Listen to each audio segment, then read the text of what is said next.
Howdy, friends, and welcome to The Story Field. This is a podcast where we talk about business, faith, and life in general. Okay, so here's the deal. We want you to be encouraged. We want you living in hope. This life we live is complex. It's hard at times. At The Story Field, you will find great stories of normal people just like us who will inspire you. Our goal is that you leave encouraged, inspired, and excited to move forward in life.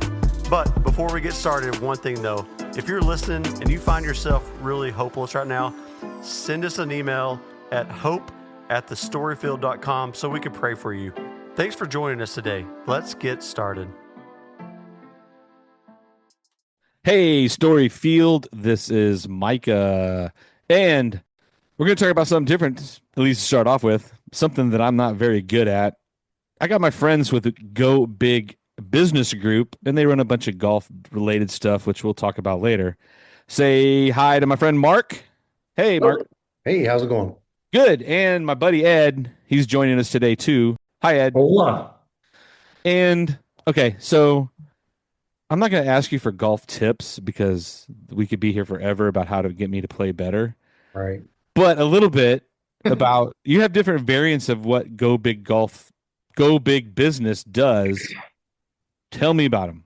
Mark, tell me a little bit about what the different avenues of what you do now. So it's changed over the years. When we first started in 2013, Yeah. we were just a golf consulting business, and I was teaching golf lessons. I got into the PGA program for a minute, and I just wanted to teach lessons. I just wanted to have a tax write-off so I could go golf and travel. But it turned into a real business helping a lot of charities, and we got more into event consulting, Yeah. and that grew into doing more game day activations or more game day fundraising things, and then that grew into hole-in-one insurance and golfer gifts and prizes and all of that. Over the last couple years, or during COVID, actually, when we didn't have any events during COVID, Right. we had a lot of customers that still wanted to do something to promote their charities or their businesses. Sure. And we really got into the promotional product world.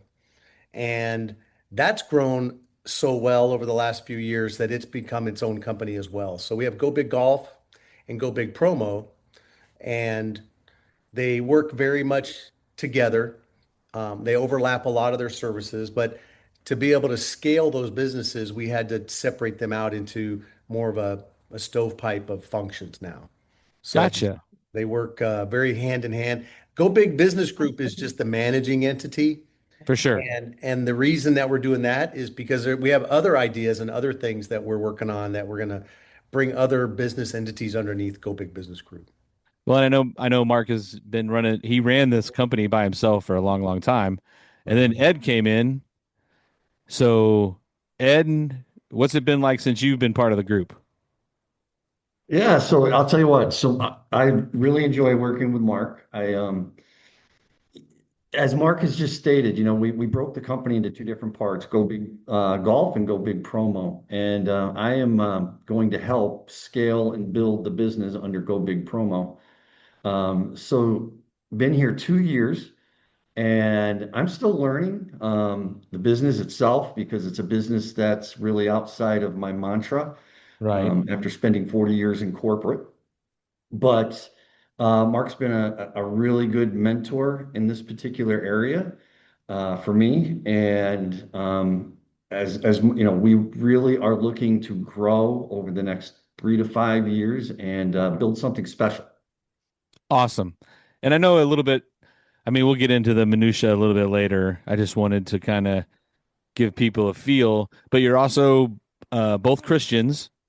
So you kind of run your business a little different, which we'll talk about later. But who's the better golfer then? Oh, no question. That's not even a question. Is it Mark because he cheated and went to PGA school and Exactly, Micah. Exactly. both of you played sports in high school. So, Right. you're both athletic. So, Mark, what's the best golf course you've ever played? or what's your favorite? Local, Uh, national? it just depends, man. I've played a lot of golf courses. I think it's more about the overall experience. Yeah, So, I've played in Ireland and Scotland, and just being there in that environment and knowing where you're at, like playing out at St. Andrews and that is amazing history. Even though if you look at the course, it's not in any better condition than anything in the States. It's just right. more historic. I've played TPC Sawgrass in Florida where they play the Players Championship. I Yeah, got to play that 3 weeks before the Players Championship, so the condition of the course was like you were afraid to walk on the grass. It was immaculate. man.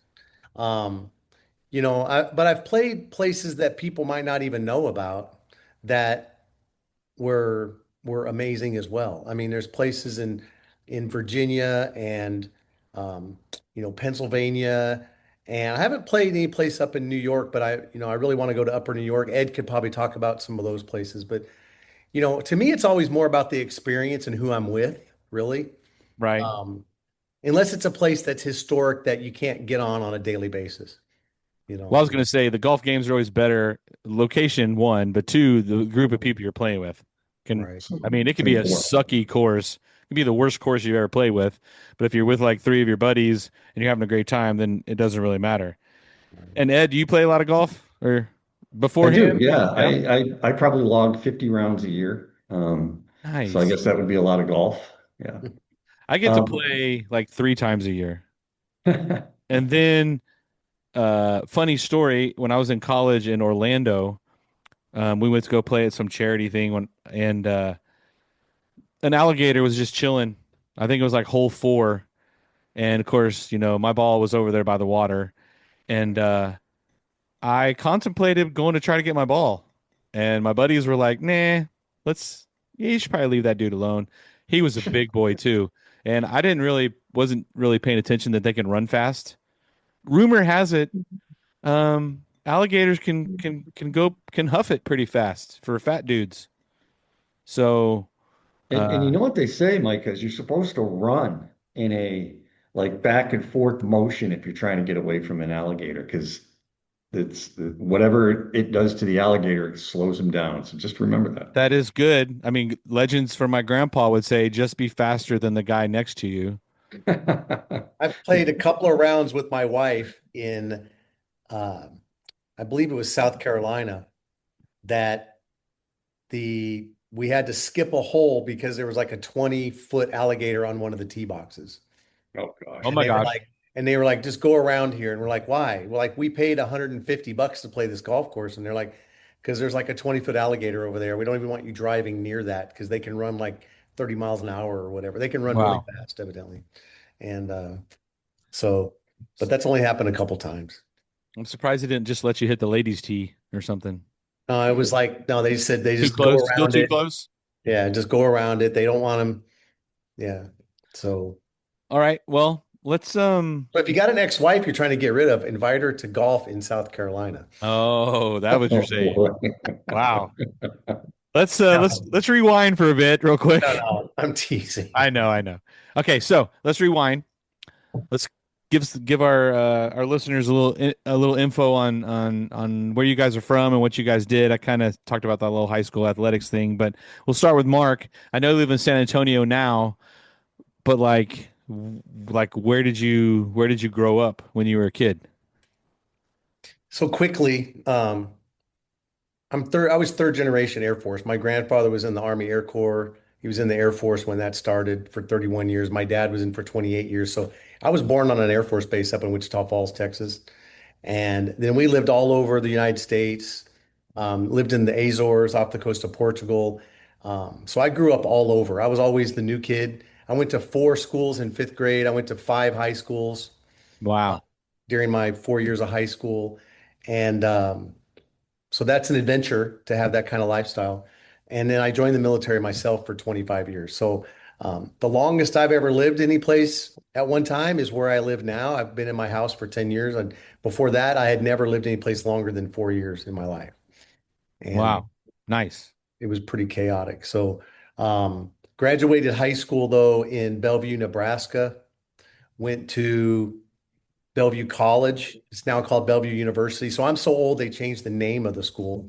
Um, I mean, I wasn't going to say that, but but I started there and I flunked out because I was not mature enough. I played basketball there for a couple years in college and then joined the Air Force and completed my degree through Wayland Baptist and got a bachelor's degree and master's degree. I was enlisted when I joined the Air Force and I was a medic. I did some other jobs too, but the most time I was a medic, EMT, medical guy. Got commissioned and became an officer, stayed in the medical world, became a hospital administrator with an information systems background. right. So did a lot of IT work for medical stuff and then retired. And there's more to the life after that. I had a wife that during that time ended up having stage 4 colon cancer and passed away in 2011. And met my wife now a couple years after that, and the rest is history with her. So All right. Good history. Good Good history. history. And yeah. Yeah. uh being a medic in the military, did you have to like go overseas at all? Or were you like a local for the most part? No, I did some TDY time. I was actually one of the weirdos that never got deployed to a combat area. Right. And the reason was I was in these special duty jobs. So I was an instructor for a number of years in at the medical school. And then when I got commissioned, I had a special duty job building the new medical training facilities for our Air Force, Army, and Navy together. Okay. So it was strange. And then earlier in my career, we didn't really have, I got deployed. I think I got deployed to Egypt one time. Got to go up in the pyramids and all that. That was pretty cool. But most of my career, we didn't really have a war going on until, when Desert Storm started, and when 9/11 happened, I was in special duty position. So I wasn't, and it's what's Yeah. weird about the military, the Air Force, the majority of Air Force people don't really deploy. It's Right. Okay. we're not the majority of Army people deploy. Marines deploy, right? It's different in Navy, obviously. If you watch the news right now, the Navy guys are All over the place over yeah, there. they're out there. So it's just a different lifestyle. I'm not saying the Air Force people don't deploy. There's lots that do. I'm just saying I was just in that position, even though I volunteered to go. It was just never a thing that lined up with for me. Um, but Okay. I had a great time, and it was 25 years was long enough for sure. And let's go just back real quick. When you played basketball, what position were you? I was point guard. I mean, I'm only 5'10", but I was super fast. I could shoot. So I'm so old. I played before they had the 3-point play. So I played for 2 years without the 3-point line in. The year after I left school, they started the 3-point line, and I was like, "Man, are you kidding me?" It would have been like 5 points more a game easy because And that's did all you and did you have those little bitty Larry Bird shorts as opposed to like the yeah, giant yeah. old new ones that go to your knees? We did not have the bigger pant. Those Yeah, we weren't in the super baggy ones. cargo short looking things. Oh my gosh. I It remember was the those. Yeah. shorter one. It was definitely the 19. I mean, so I graduated high school in 1981 and I went to college 82 and 83 Okay. or 81, 82, 80, you know what I mean? And then Back how was John Wooden back then? I think Ah, just he was kidding. already retired, man, for sure. Um, all right, Ed, and you live in San Antonio as well, but you're like a New Yorker, right? Yeah. Yeah, absolutely. So I don't even yeah, know the name of your town. I don't really know how to say it. Juanita, oh, very one. that's a good first attempt. I like that.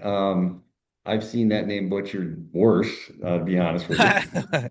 That's my So goal. That's my goal is to butcher things.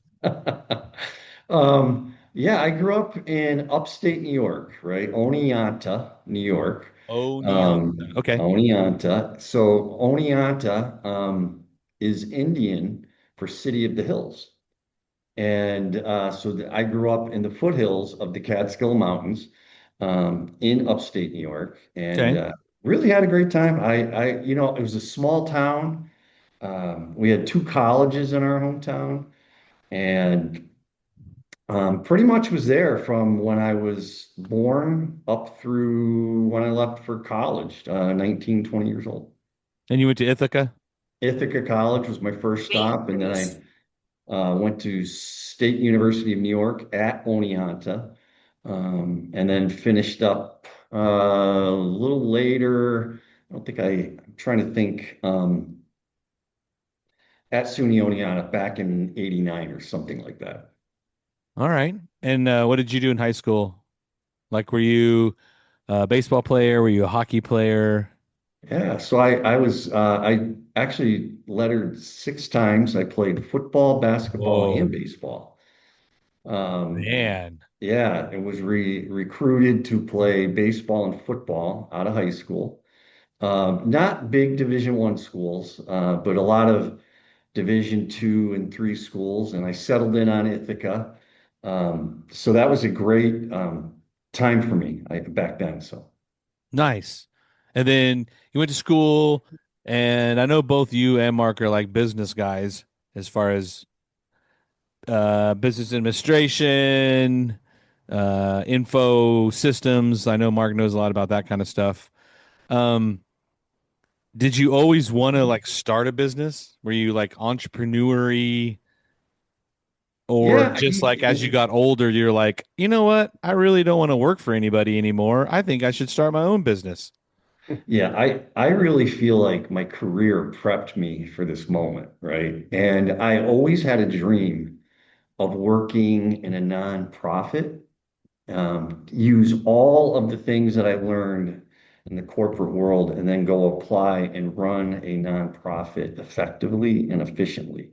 Well, that never came about, but when this opportunity came with Mark, what was nice with Go Big Golf, and now we call it Go Big Business Group, is we work with so many nonprofits, right? Right. So I'm around the charities, I get to talk with those folks and that, have an impact on our communities.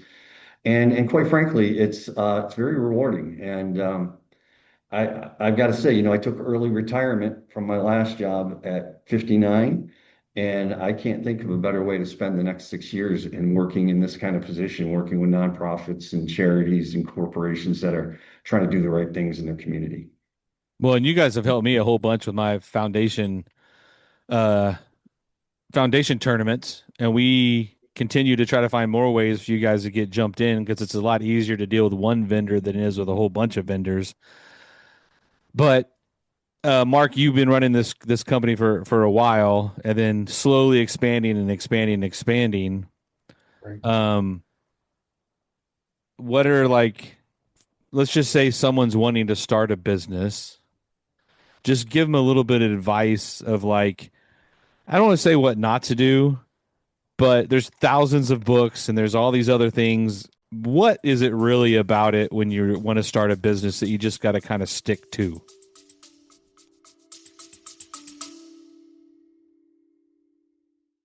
Hey, y'all.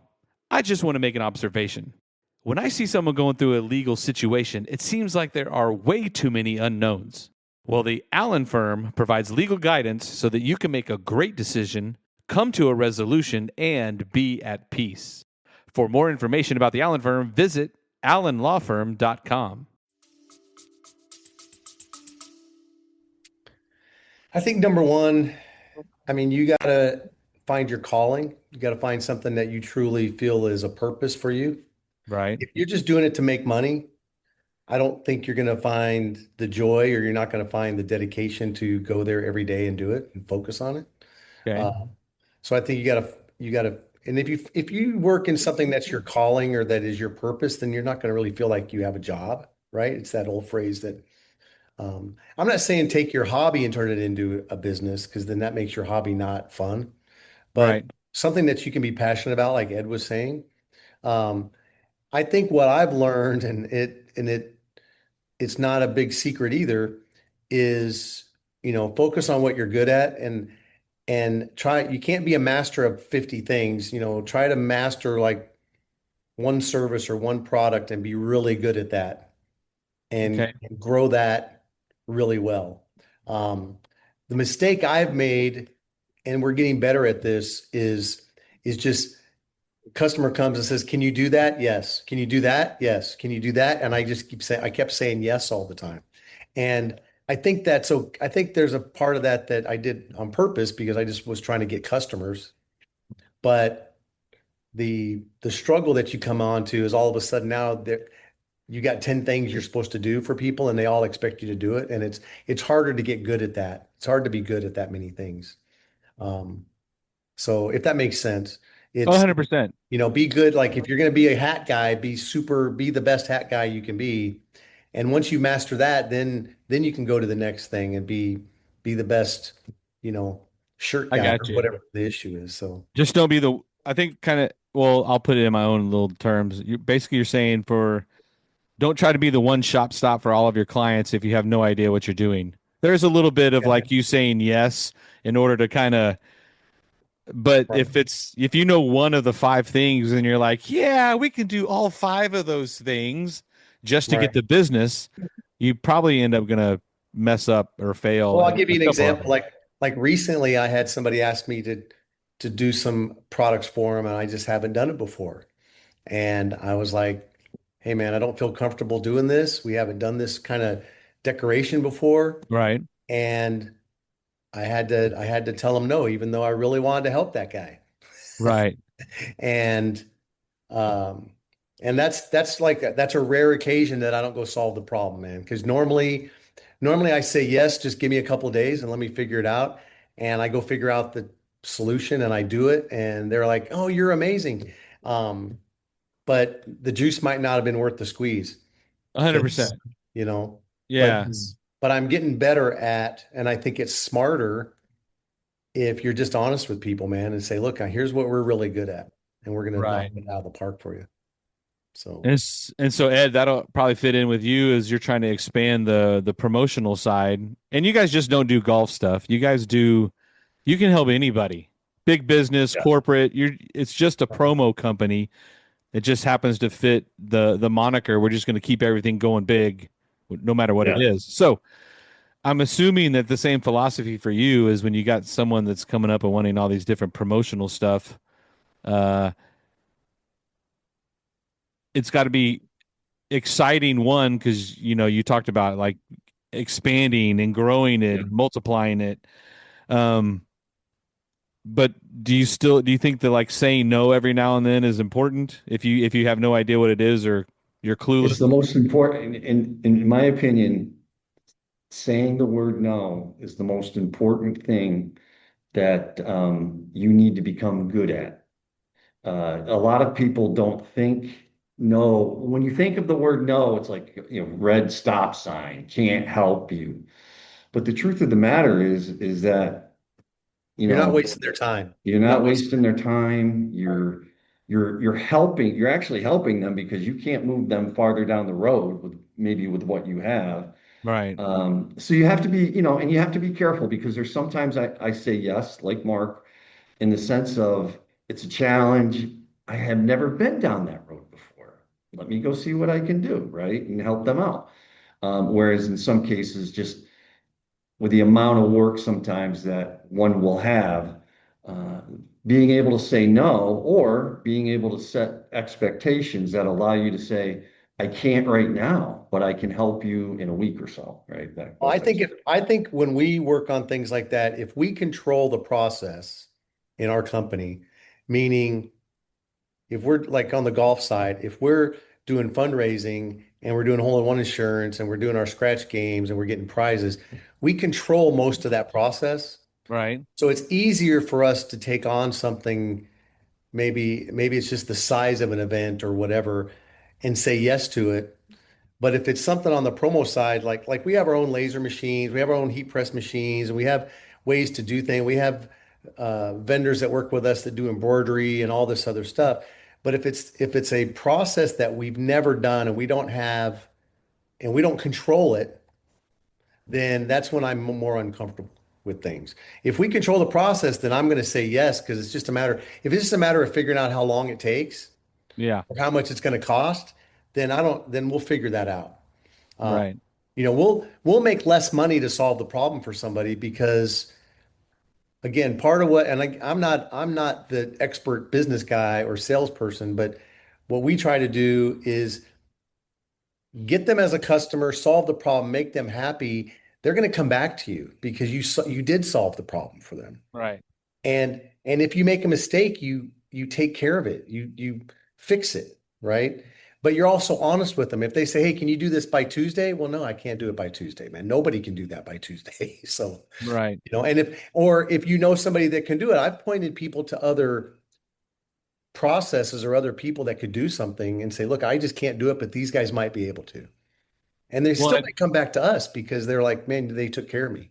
because you were honest and Right. you told them you couldn't do some instead of setting the expectation and then you failing and then Right. like, oh, those guys can't even keep their word. And I think Mhm. that's I think I'm early. I was going to talk about this kind of stuff early, but I think that kind of fits in with where you guys are in your faith, Right. um, because there's a lot of people that just overstack themselves and then figure out a way, and then they're late or the. I mean, I in my business, I do embroidery and those kinds of things too, and I know that if I overstack or I underdeliver, if I'm late, if one, whoever is relying on that product, Right. um, if it's a tournament or if it's a wrestling meet or whatever, now all of those parents and everybody else is going to be ticked off at me. So my word is going to get out that hey, that dude's unreliable. Um, Mhm. but uh, because of my faith and where I stand, I am like I'm gonna be honest with you, and I'm gonna actually try to be early because Right. I gave you my word that I'm gonna do something. Has has has that just non-intentionally jumped into your business, or do you think you guys are somewhat intentional of because of where you are in your faith, you're gonna run your business like that? I think two things for me. Yes, it's because of faith in that, but just the way I was raised, my dad said, do what you say you're going to do. Don't lie, cheat, or steal. I mean, my generation or the way my family raised me, because they weren't necessarily spiritual people. I learned that as an adult myself. Um, it's just the right thing to do, man. You know what I mean? Treat others like you want to be treated. Right, And so, I mean, that's not a hard rule to follow. That's not a, right, I don't know anybody that would argue with that rule. Um, so it's logical to me. I'm a logical guy. And I go, what's the right thing to do? And Ed's heard me say a million times to even our guys, I don't sit there and think about how much money are we making off this deal. I really say, can we correct, do it? Can we do it? Can we do it right? And sure, what's the profit margin on it? But what's the right thing? Are we doing the right thing? And then after that, sure, how much money did we make on it? But it's more about solving the problems for people. I don't know how what Ed wants to say, but go ahead.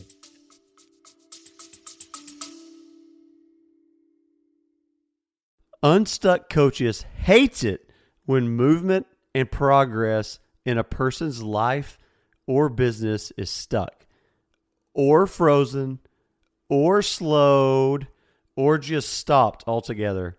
Well, we have found a solution. Unstuckcoaches.com. They offer a variety of coaching services to get you or your business moving again. Check out unstuckcoaches.com. Yes. It's interesting because my Christian walk and in my faith, I was a late bloomer, um, baptized when I was 25 back in 1989. And, it was really important to me once I laid down my old life and I went back because I was in the business world at that point in time, right? Um, to take on some of these things that were faith-based and being transparent, right, is super important in business. And to what Mark had just mentioned, which is, doing the right thing. It's also very important.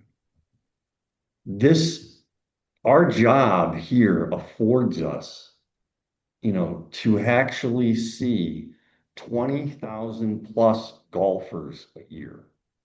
Right? That is, right, in my mind, something that's extraordinary, right?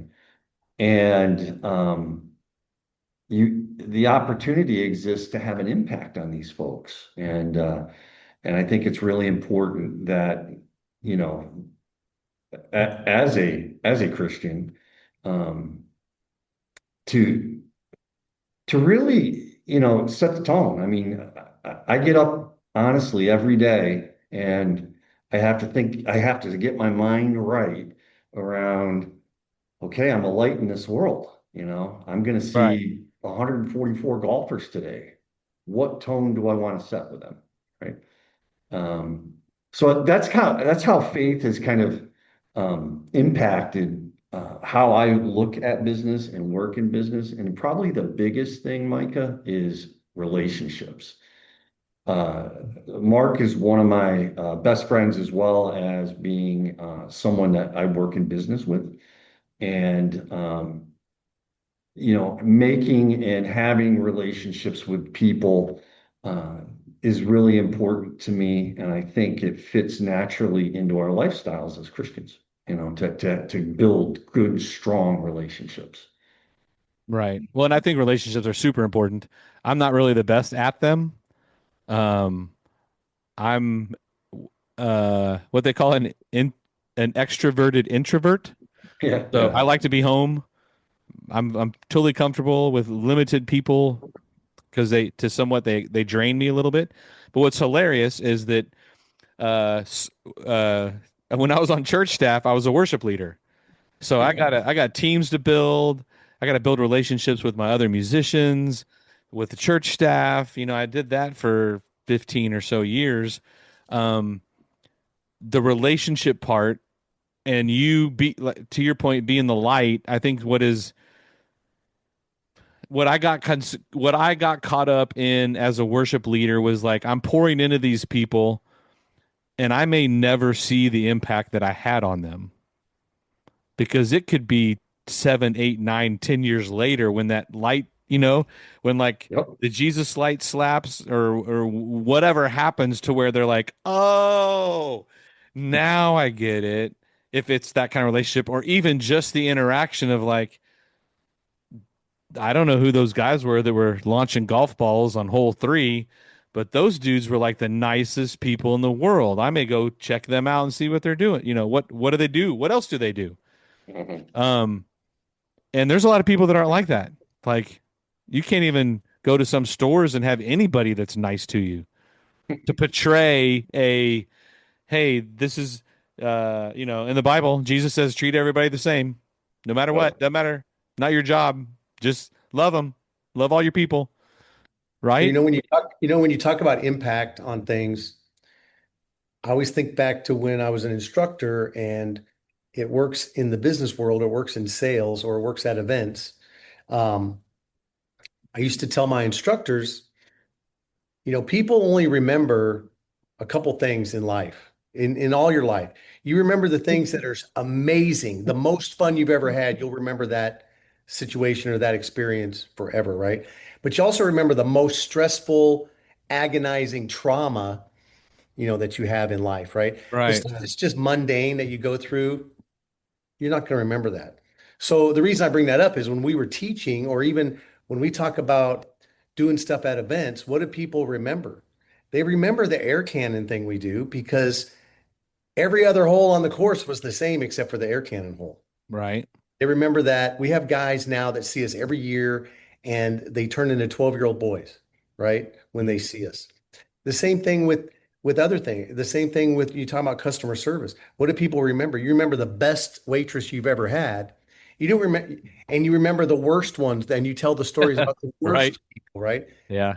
So I think, what impact can you have on people when you're doing something for people? If you give them amazing service, they're going to remember you, right? Or they're going to remember you if you just were disinterested and Yeah. ignored them, right? So I think there's only two ways you can go. I mean, which one do you want to pick? I want to be the guy that everybody remembers, or I want to be the business everybody remembers Right. 100% of the time. I want it to be exciting, fun, and all that. It doesn't always work out that way, but I just think that's what I try to think about. But, mostly I think we try to emphasize to our guys when they work events, or our salespeople, or Ed and I when we're working with customers, is just do the right thing, man, and take care of people and make it fun and then solve a problem. And Right. it's going to work out 100% of the time. Ed, you think the same? Just kind of like a Yeah. The the golden rule of the way that you treat people. Yeah, Uh, I love, one of my favorite things is clearly my mindset flipped, like I said, back in my mid 20s. And I realized I'm a servant. I'm here to serve. right, Right. And that was a little hard for me to adjust to at first because I was always the center of my world. So then all of a sudden I found myself, not at the center of my world. But it fit so well with what I wanted to do. And I just, as I thought through the sacrifices made by Christ, I was like, this being a servant's a good thing, and he's really laid out a great example. So yeah, I agree. I think it's really important, between the relationships and doing what's right is paramount. well, and I'm sure that you guys, just the way that you guys are built and the way you guys are talking now, and the way that I have seen you guys interact with people, the guys you bring on staff probably just kind of leaks on them just by seeing it, because there's visual learners, there's audio learners, there's tactile learners. So, but a lot of people will kind of somewhat change the way they behave if something they constantly see something. They constantly see a particular way something is done. So, like customer service, if you guys are always like, "Hey, we'll take care of that. Sorry for it. We'll make sure it's right." Blah blah blah blah blah. That could change somebody else's whole focus on the way that they're supposed to interact, even when they're away from work.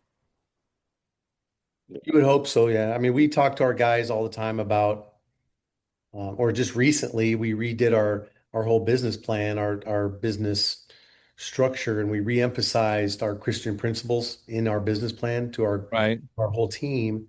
And but it really wasn't anything. It wasn't asking them to do anything differently that we haven't asked them to do before. It was just more official and structured now. Um, but from day one, when I would bring people on to work, I always wanted to find people that I felt understood that mantra that I'm talking about I tell the guys all the time, if you're coming to work with us to be a millionaire, then this is the wrong business to be in. Because Right. you're not, for one, it's not going to happen doing just out there shooting golf balls 400 yards. But, you know, if that's your first thought in your head is how much money I'm going to make, then I don't need you on our team, honestly. You're going to get paid, but Right. that's not I don't want you going to an event going, man, I'm going to make 500 bucks today. No, I mean, that's the wrong answer. If you say we're going to make $1,000 or $2,000 for the charity, that's really what I want you to think about first. And I know that's hard. That's easier said than done. But when you leave that day, that's the warm fuzzy you should get is, Ed worked an event today. And the first thing he said when he came in is, hey, we raised this much for them, right? Or we saved them this much money, whatever the situation. Right. And Yeah. that should be the first thing people are thinking, not, man, I made this much. It's Again, I know that's hard. That's easier said than done if you're content with finances and if you're doing this for a job, it's different. But again, that's the kind of people we hire and that's the kind of people attitudes that we want. Right. Well, I think most business owners, if you are of a uh and of a belief system with Christ, and you're reading your Bible and you're just kind of flowing through the lessons of all that stuff, uh the blessings will be more crazier than you ever thought, really. So you could talk about it all the time and get real minuscule stuff, but then to your point, talk about all the kids this charity helped feed because of what you did, or this and that, then the blessings will come two, three, four times more without you really even have to change anything, with changing nothing. When my wife and I pray every morning, we talk about this that we don't pray for things that we want. We pray to God like, show us how we serve. How can we serve what you want Right. us to do? Where do you want us to do? What do you want us to do better? And I pray about the business. I ask for guidance on how do I make this business something better to serve you, right? Um, I got to tell you, I wouldn't be doing this if it wasn't Ed joining the company. I wouldn't be doing this now, probably, if it wasn't for that mindset, because otherwise, If it was just about how much money I was making, I would already be done. I'd be doing something else. Uh, Yeah. so it's not about that for us. And then you have these two divisions, and then I know you guys are to some extent you try to give back whenever you can. Are there more businesses that you guys want to throw into the big? I mean, I don't want you to give up secret data or whatever, but you said earlier you're thinking about expanding all of these things, and I know Mhm. both of you guys have somewhat of an entrepreneurship mind. Would a go big your own nonprofit like? I mean, Well, I'm not trying to do. we started a benevolent fund this year. Oh, okay. Mhm. So a percentage of our profits are going to go into a benevolent fund, and the Ed and I and one of our other managers are going to be the managing folks of that benevolent fund. But we told all the staff that they all get to have input to what we do with that money. We want everybody to at least have some say in it, right? Or if they have a cause that they say, hey, I have this cause that if you guys can help with this one, this is what I want to submit, right? Right. We want the guys to know they're working hard to help create that profit. So I want them to have some say in it. Well, Um, see, you guys are already practicing what you're preaching. Already giving back yeah, to a percentage of your just income just to give back to the things that are in need. right, That's awesome. right. Um. Okay, so Mark, who's the better golfer, you or your wife? Um, I mean, you say you play regularly. I just don't no, know, like, Let's it get, all right, come on. This is a test right here, Mark. it depends. I mean, my handicap is lower than hers. right, Um, she's a really, really good golfer, and but she plays the ladies' tees. okay, yeah, yeah. Well, I mean, I She's gonna wish, watch this, and she's gonna watch this. So no, my wife Kim is. If people meet her, she's beautiful, she's charismatic, she's outgoing, she's athletic, and she's also retired military, 100% VA disabled, but you wouldn't know it to see her because she overcomes all her pain and all her, other issues uh, super well. She's not a victim of anything that's happened to her in her life. So she's very much an inspiration to me right, uh, because I don't have a lot that I can complain about if you knew her history. So, I know you asked me about golf. She's a great golfer. I've helped her. Now, when we met, she was like a 16 handicap, and now she's down to like a 7 or 8. right. Um, so I think I've contributed to that. But she's very athletic, man. She's super athletic. So, The uh, the reason I asked that question is really different. yeah, I just I just was going to try to throw you under the bus a little bit and then come back to what I was actually going to talk about. The yeah. point is that I think people that run businesses forget that you need to go have fun, and especially if you're married, go have fun with your wife. Well, we have a date day every weekend. We go play golf on Sunday together. Okay, so you If have we a can, yeah, if something's yeah. not after church, we go out to the golf course. And then we go on trips probably once or twice a year. We do a golf trip together too. So Okay, and Ed, I know you have a bunch of kids. Yep. Yep. We do. We Um, have six between me and my wife. Yeah. does Wendy play golf? No, she No. can hit the golf ball, but she is not a regular golfer. Like she'll go to Top Golf, and I always look at she swings a 7 iron great, and I'm like, you sure you don't want to play? And she's like, nope. I'm like, okay. And then I Yeah, kind of I feel like I've all right, I checked in with her, I offered for her to play, and then she says, no, I want you to go play with your guys. And I'm like, okay, with the boys. Okay. perfect. Um, do any of your kids play golf? Kind of dabble. I would say Ethan, my second oldest son, he plays golf. In fact, we'll play tomorrow afternoon, but we try to get on the course once or twice a month. Mark, anything? No. no, my son's a high school basketball coach, Okay. and he he can go golf, but he's not a golfer. I mean, he gets more frustrated than he's like, like most guys, most people. Is he a point guard? Was he He a point guard? was, yeah. Could you take him? Yeah, I could still take it. That's what I'm saying. Well, because I I was a good shooter, man. I mean, I still talk trash to him when we I think out. I think I think I could beat you in horse. All right. So oh my God. That's never going to happen.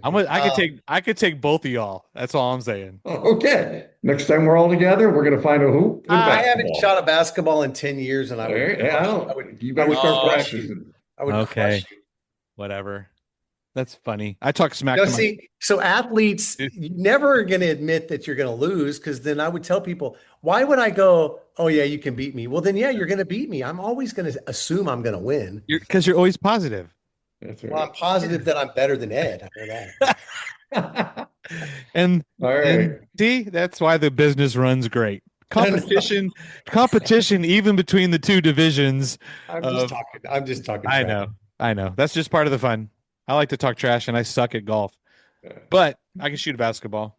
I'm only like 5'10" I was 5'11". I think I shrunk. So you think you Yeah, shrink as you get older? you That's what do. I tell my daughter. Um, okay, so I have something real funny.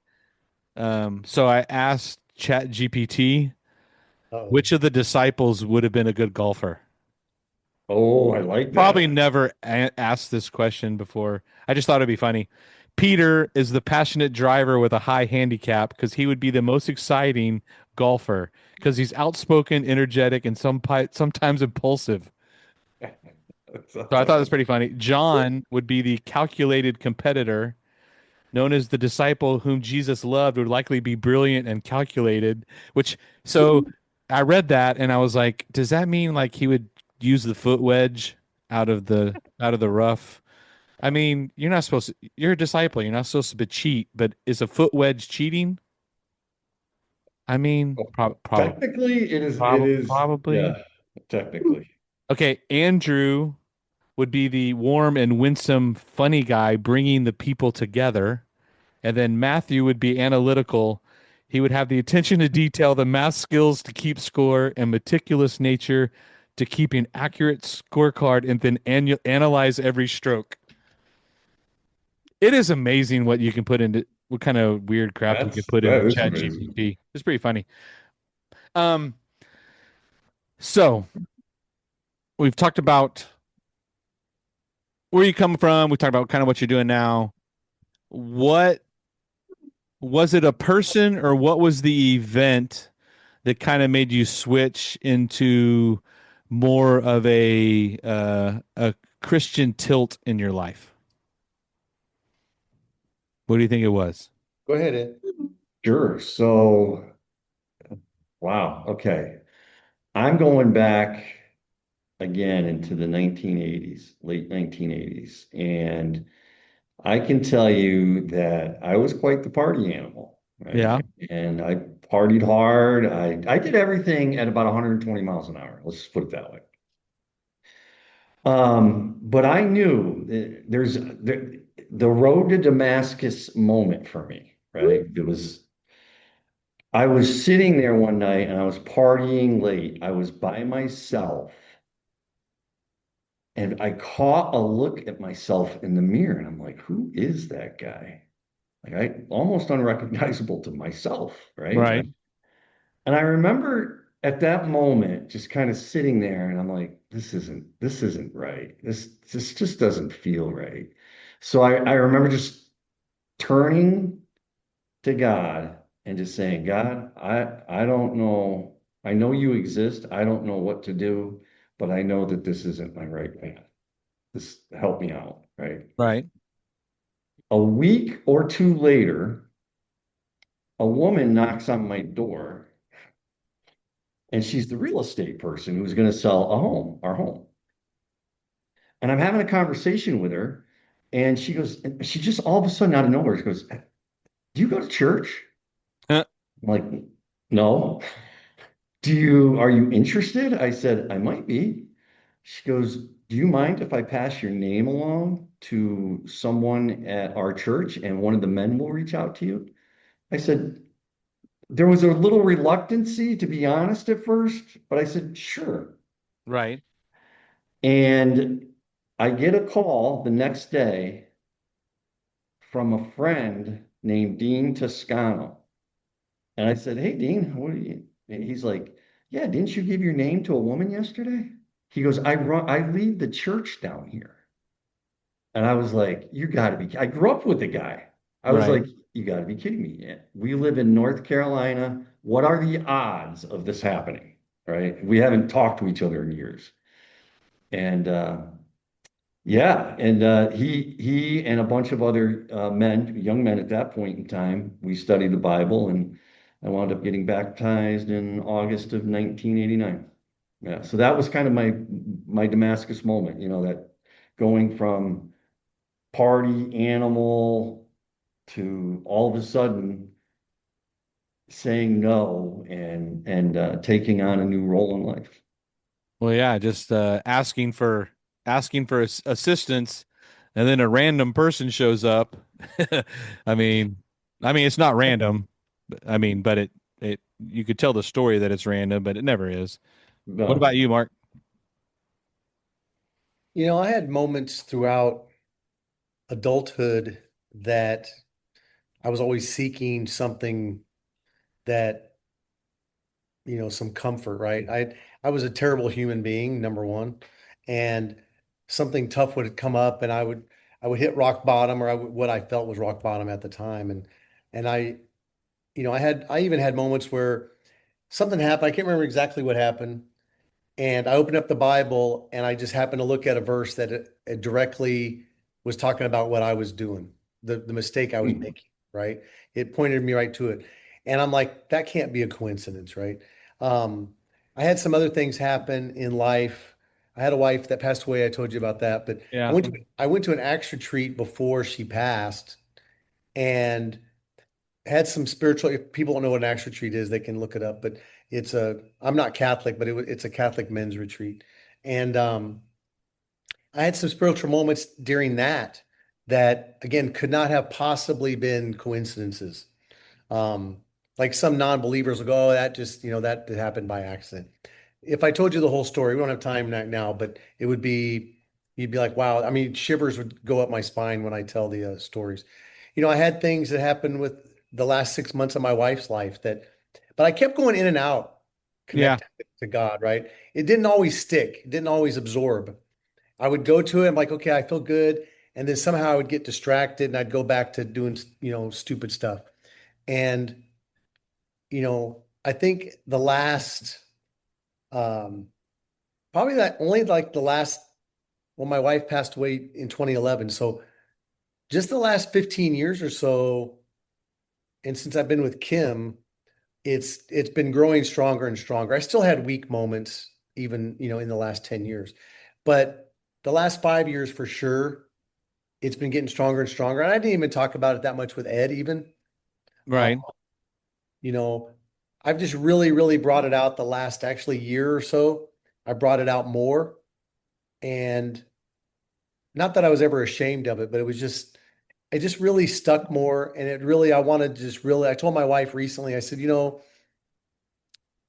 if we're serious about this, then we need to be serious about it and do it. Right.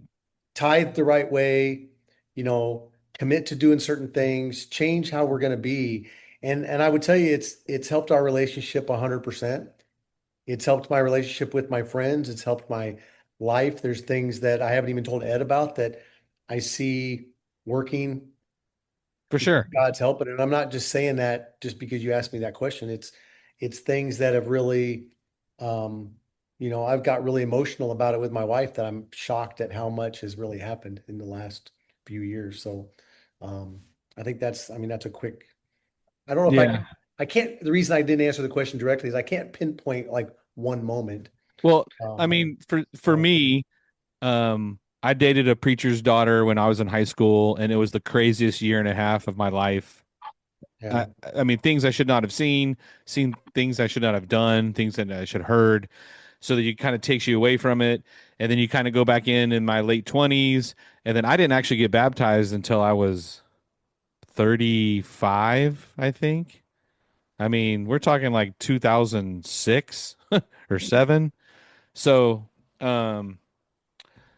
just the ebbs and flows of knowing maybe there's something there, but then to your point of like, yeah, I kind of got distracted, or um I I don't really believe it and see it, and I think it's because exactly you didn't commit 100%. So if you're going to be on the fringes, you're not going to get all the cool, awesome benefits of what this particular life uh can give you or show you and all those other things. And Right. I know we got to land the plane because we're getting close to our time. So I'm just going to ask one more question of each of you. I'll start with Ed. Ed, after everything you've done, all the things you've been through, what would you say is your uh it's not necessarily like a life motto, but for somebody that's listening that needs something to inspire them based on all the things that you have done and gone through and all those things, what would yours be? I would say love intensely and listen. Love and listen. Love and listen. And that's to anybody, everybody, anybody and everybody. I would say yes. I would say work, kids, yes. Love people for where they're at and listen when they're talking.